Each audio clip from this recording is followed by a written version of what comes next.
Spremljam novice skoraj vsak dan, spremljam zvečer preko televizije. V socialnih omrežjih mi je ful všeč, da lahko vidiš poleg novice tudi mnenja od drugih ljudi. Ne spremljam novice, vse razen športa. Ali vprašam ChatGPT-ja ali pa pogledam na Googlu, če ni nobenega živega vira.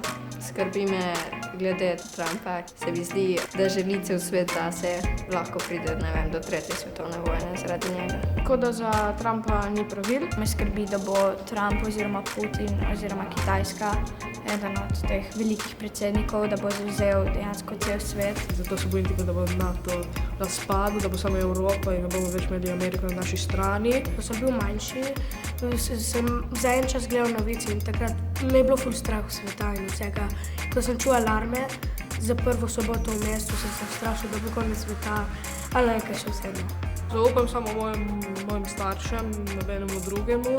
Predvsem se o tem pogovarjam z mojim očetom in sošolci. Ali pa če moj star starš pogleda, pa se kar usedem z njim in se malo družim z njim in če kaj vidim pač. Vidim, no.